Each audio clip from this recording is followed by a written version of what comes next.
Hello everyone. Once again, welcome to my channel Conventional Science. I hope you all are doing well. In our today's video, we are going to discuss about the most important topic of tissue culture, that is plant transformation technique using agrobacteria. So, plant transformation technique is one of the most widely used technique in tissue culture. Now, here the question arises, what is actually plant transformation means?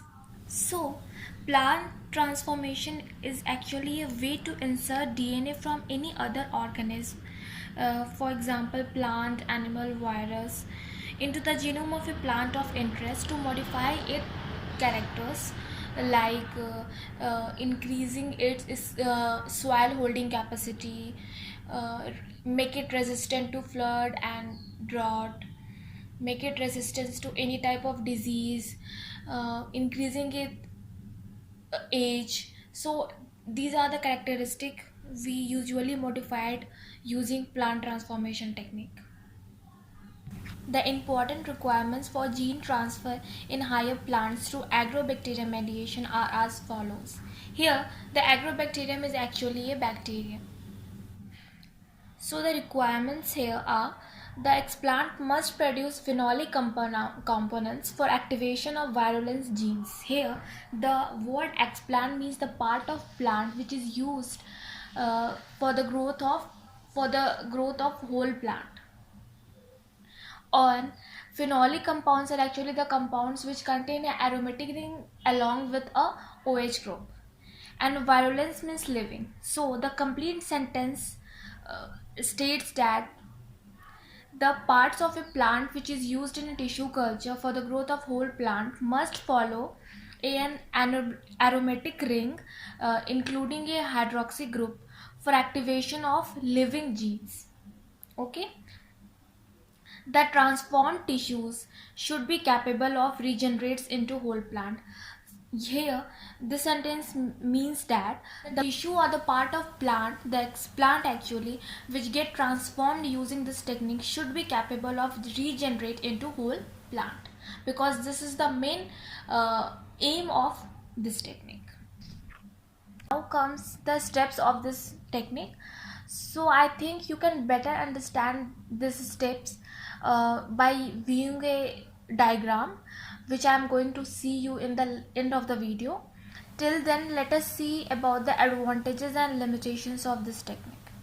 Advantages, here is that it is a natural method. In this method, we cannot use any foreign chemicals.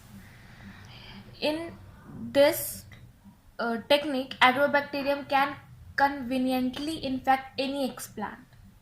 The transformed plant can be regenerated effectively without any skilled labor or technology needed. Then comes limitations. The virus should have a broad host range. The virus through which we are going to infect our plants should have a broad range, because there are very varieties of plant. The virus with DNA genome is preferred since the genetic manipulation involves plant DNA. But as we all know that most of the virus have RNA as their genetic material, so it becomes a limitation of this technique. Now this graph explains very well the steps of the plant transformation technique using agrobacterium. So firstly, TI plasmid, which is actually here acts as a vector, is fused with target GNA. Then the TI plasmid containing the target gene are incorporated and integrated into the host, which is our agrobacterium tumefaciens, which is a bacterium. Now the agrobacterium is co-cultured with the explant. The plant explant through which we want to grow a whole plant is co-cultured with agrobacterium containing desired gene. Then the explant which get affected through agrobacterium cultured separately on a suitable medium. After some days, it becomes a whole new transformed plant. So this is the whole overall technique of plant transformation using agrobacteria. I hope you have understood it well. If you have any doubt, you can ask in comment box. If you find my videos useful, then please like, share and subscribe. Thank you so much for watching my video. Please do follow my Instagram page Conventional Science for getting the latest update of my videos on my channel. Please guys, I need your support. Do follow me.